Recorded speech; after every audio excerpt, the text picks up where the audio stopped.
ہاں جی، بسمillahirrahmanirrahیم۔ قانونی T V channel کے دوستوں کو سلام۔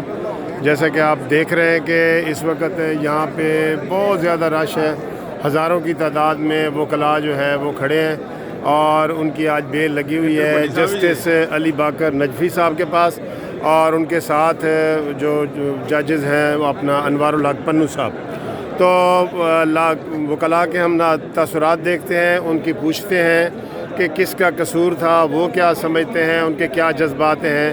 تو سب سے پہلے میں یہ پوچھتا ہوں، بیٹا آپ بتائیں کہ کیا آپ سمجھ رہے ہیں کہ یہ جی بسم اللہ الرحمن الرحیم۔ سر ہم تو بس اپنی مظلومیت کا ہی رونا رو رہے ہیں کہ نہ جوڈیشری ہمارے ساتھ ہے، کیونکہ ہم ہی جوڈیشری کے سپورٹر ہیں اور جوڈیشری کو سیو کرنے والے بھی ہم ہیں۔ جب جوڈیشری کے اوپر کوئی ظلم کرتا ہے تو اب جوڈیشری بھی بیک فوٹنگ پہ چلی گئی ہے، چکن ہارٹڈ بن گئے ہیں، اور جو پولیس کا جو ہمارے اوپر دباؤ تھا یا جو پولیس نے ہمارے اوپر غنڈہ گردی کی وہ ویسے کے ویسے قائم دائم۔ ہمارے صرف دو مطالبے ہیں کہ جو بندے ہمارے زخمی ہوئے ہیں یا جن کے اوپر کوئی ٹارچر ہو رہا ہے ان کو کم از کم ان کا میڈیکل ہو جائے، ان کو پیش کیا جائے، کون سے بندے ہمارے اٹھائے جا رہے ہیں۔ بہت جائز مطالبہ ہے آپ کا، جائز مطالبہ ہے۔ سجاد بھٹی صاحب ہمارے سابقہ جج بھی ہیں۔ بھٹی صاحب آپ کیا فرماتے ہیں یہ جو پی آئی سی میں ہوا ہے؟ یہ بڑی زیادتی ہوئی ہے، جبکہ کاؤنٹر 2 پرچے درج ہوئے ہیں اور صرف وکیلوں کو انہوں نے گرفتار کیا ہے۔ یہ پولیس کی بڑی زیادتی ہے۔ تو آپ سمجھتے ہیں کہ دونوں طرف سے زیادتی ہوئی؟ ان کو بھی ہونا چاہیے، کاؤنٹر بھی ہونا چاہیے تھا۔ کاؤنٹر ہونا چاہیے۔ جی، تو ہمارے یہ جناب لیڈر کھڑے ہیں، جوید صاحب آپ بتائیں۔ جی میں سمجھتا ہوں کہ جی جو پہلے جو پی اے سی کا واقعہ جو ہے جہاں پہ ڈاکٹر حضرات تھے انہوں نے زیادتی کی ہے، ان کا پرچہ پہلے تھا۔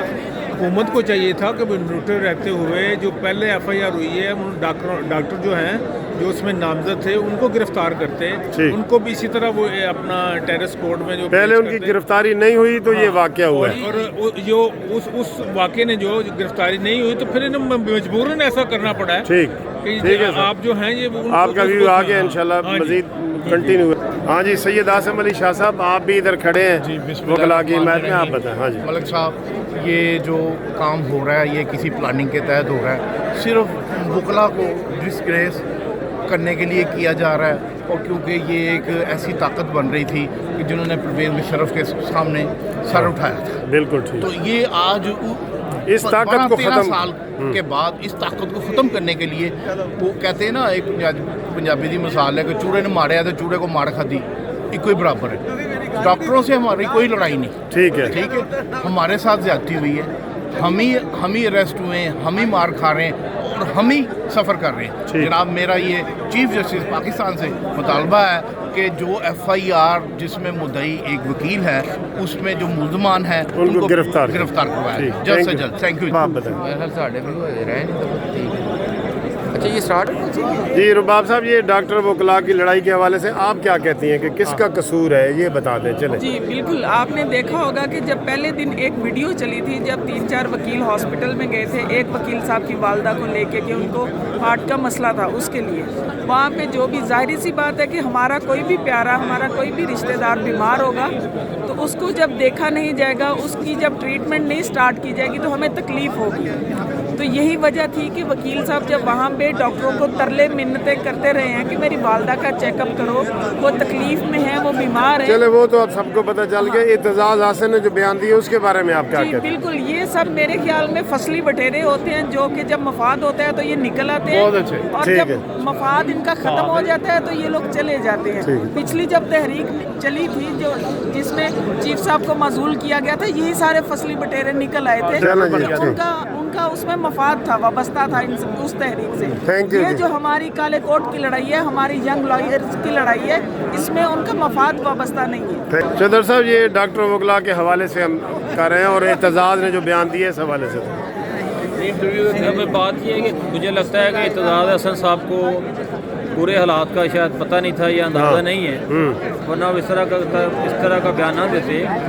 انفیکٹ آپ اگر اس کو ساری اوور آل پکچر کو دیکھیں تو آپ کو سمجھ آئے گی کہ یہ پہلے وکلا کو جس دن انہوں نے مارا تھا 3 لڑکوں کو 300 یہ ڈاکٹر اور یہ مل کے مار رہے تھے، اور اس کے بعد اس کی FIR ہم نے جس طرح کروائی ہے، اور ہم نے ہر ایک ڈور کو نوک کیا کہ ہمیں انصاف دیا جائے، ان کو گرفتار کیا جائے۔ جب گرفتار نہیں کیا تو اگر ہم اور اس ویڈیو کے بعد جو اس ڈاکٹر عرفان نے اپلوڈ کی ہے، ہم اگر اپنا ایک اعتراض لے کے ان کے MS کے پاس گئے ہیں ان کو بتانے کے لیے، ان کو اپلیکیشن دینے کے لیے کہ اللہ کارروائی کریں، الٹا بجائے اس کے کہ وہ ہم سے اپلیکیشن لیتے، انہوں نے ہمارے اوپر اینٹیں پھینکنا شروع کر دیے، ڈنڈے مارنے شروع کر دیے۔ تو اس میں آپ سمجھتے ہیں کہ انتظامیہ کا جو ہے نا وہ ناکامی ہے، 3 چیزوں کی ناکامی ہے۔ نمبر 1 یہ جو آپ کے میڈیکل پروفیشن کے جو ہائی افس ہیں انہوں نے YD کے آگے وہ یرغمال بنے ہوئے ہیں وہ۔ نمبر 2 پولیس کی یہ بالکل بد انتظامی ہے، پولیس نے یہ بہت زیادتی کی ہے ہمارے سب کے ساتھ۔ اور تیسرا جو حکومتی لوگ وہاں پہ آئے انہوں نے آگے اشتعال انگیزی اور بڑھا دی۔ Thank you sir.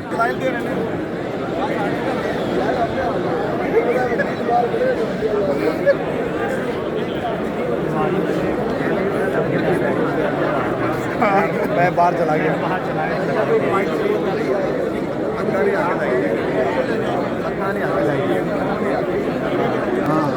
ہاں جی، آپ بتائیں جی اعجاز صاحب کہ آپ کیا دیکھتے ہیں وکلاء کی لڑائی، ڈاکٹروں کی لڑائی، اس میں قصور کس کا ہے؟ قصور جو ہے اس میں سب سے پہلے تو ایڈمنسٹریشن کا ہے۔ اگر ایڈمنسٹریشن موقع پہ اس کو صحیح انداز میں صحیح معنوں میں ہینڈل ہو جاتا تو یہ یہاں تک پہنچنا ہی نہیں تھا۔ جہاں تک یہ بات ہے کہ یہ باتیں جیسے ایسکلیٹ ہوئی، اگر YDA بھی اس کے اندر ایک معاملہ جو حل ہو چکا تھا اس کے اوپر صحیح معنی میں ایکشن لیتی، ایک ویڈیو اس قسم کی واٹس ایپ کے اوپر پھیلی اور ان کو اشتعال انگیزی جو ہوئی، وہ سارا میرا خیال یہی ہے اس کے اوپر انتظامیہ، یہ انتظامیہ، پولیس سارے۔ تھینک یو جی، تھینک یو جی۔ ورک صاحب کیا فرماتے ہیں، یہ ڈاکٹروں کا قصور ہے، وکیلوں کا، اور تھوڑا سا اعتزاز کے حوالے سے بھی 1 منٹ کی بتائیں۔ اگر مختصراً آپ کو عرض کیا جائے تو ڈے اول سے لے کر آج تک کسی بھی وکیل کا کوئی قصور نہیں ہے۔ جو وکلا گئے ہیں آگے، سڈن پرووکیشن کی ڈاکٹرز نے، اور سڈن پرووکیشن میں تو بندے مر جاتے ہیں۔ سڈن پرووکیشن کا نتیجہ تھا، وہاں پہ رکے نا، وہ چلے گئے، اس کے بعد اندر جا کے کسی نے توڑ پھوڑ نہیں کی، کوئی اندر وہاں پہ وارڈز میں نہیں گھسا، کسی نے کسی کے ماسک نہیں اتارے، اور اس پر تبصرہ جو میڈیا نے کیا ہے انتہائی شرمناک ہے۔ جو اعتزاز احسن نے کہا ہے انتہائی قابل مذمت ہے، ڈوب مرنا چاہیے اعتزاز احسن کو یہ کمنٹس دیتے ہوئے کہ اس کا سر شرم سے جھک گیا ہے۔ اس کا سر اس وقت شرم سے نہ جھکا جس وقت وہ ہماری کندھوں پر پاؤں رکھ کر اوپر پہنچا تھا، اس وقت شرم سے نہ جھکا جب وہ نواز شریف وغیرہ سے اربوں روپے لے کر تو قیادت ان کے ہاتھ میں دے گیا، ہماری جو احتجاج اس کو ناکام کیا اور قیادت ان کے ہاتھ میں چلی گئی۔ اب میں یہ کرتا ہوں کہ ڈاکٹرز، اگر انتظامیہ نے، اگر IG پولیس نے، اگر چیف جسٹس لاہور نے، اگر سیشن کورٹ کے جج نے یہ اس وقت عمل کیا ہوتا جب پہلے کیس رجسٹر ہوا تھا، ڈاکٹر گرفتار کروا دیے ہوتے تو یہ نہیں ہونا تھا۔ اب یہ پرچے جعلی ہے، ریمانڈ جعلی ہے، اور جس طرح وکلا کی توہین کی گئی ہے ان کے چہروں پر کالا ماسک دے کر، مرشد صاحب یہ شرمناک حرکتیں ہم کنڈیم کرتے ہیں، ماسک دینے والوں کو کنڈیم کرتے ہیں، FIR دینے والوں کو، اور کنڈیم کرتے ہیں وکلا کے خلاف بیان دینے والوں کو۔ تھینک یو جی، تھینک یو ورک صاحب، تھینک یو۔ یہ ہماری جی ینگ لیڈی لائر ہیں جو گرفتار ہوئی تھیں، فیض بطول صاحب۔ آپ بتائیں جی، پولیس والوں نے کوئی تشدد کیا ہے، کیا کیا ہے، بتائیں، تھوڑا سا بتائیں۔ سر ہم تو یہاں سے پورا احتجاج کرنے گئے تھے جی سر، ہم وہاں پر جا کر بیٹھے ہیں، ادھر سے جب اینٹیں آئی ہیں، برسی ہیں، جب ان کے خون نکلے ہیں تو یہ کچھ ہمیں نہیں پتا وہ ہمارے وکلا تھے یا کون گئے اندر، ہمیں سر یہ نہیں پتا۔ آپ صرف احتجاج کرنے گئے تھے؟ ہم صرف احتجاج کرنے گئے تھے، ہم کوئی تشدد کرنے اندر جانے کے لیے ہم لوگ نہیں گئے تھے جی سر۔ اس کے بعد انہوں نے آنسو گیس پھینکی، اور سر آپ سوچ نہیں سکتے کہ انہوں نے میڈیا کی ہم نے منتیں کی کہ ان کو تو کور کریں، یہ جو ہمارے بھائی زخمی ہیں، یہ جو گرے پڑے ہیں، یہ جو بے ہوش ہیں، سر انہوں نے کہا کہ نہیں ہم تم لوگوں کو کور نہیں کریں گے سر۔ انہوں نے یہ جو پولیس والے تھے سر، وہ انہوں نے اتنا مارا، اتنا تشدد کیا ہے کہ وہ ہمیں، آپ کے اوپر بھی کوئی تشدد سر ہمیں انہوں نے گھسیٹا ہے، لیکن اس کے بعد جب ہمیں وہ پکڑ کر لے کر گئی ہیں نا خواتین، پھر انہوں نے ہمیں کچھ نہیں کہا۔ پہلے انہوں نے سر میں گندی گالیاں دی، ٹھیک ہے سر اتنی گندی ابیوز۔ تو وہاں موقع پہ جو ابتدا ہوئی ہے کہ ڈاکٹروں نے پتھر، سر ڈاکٹروں نے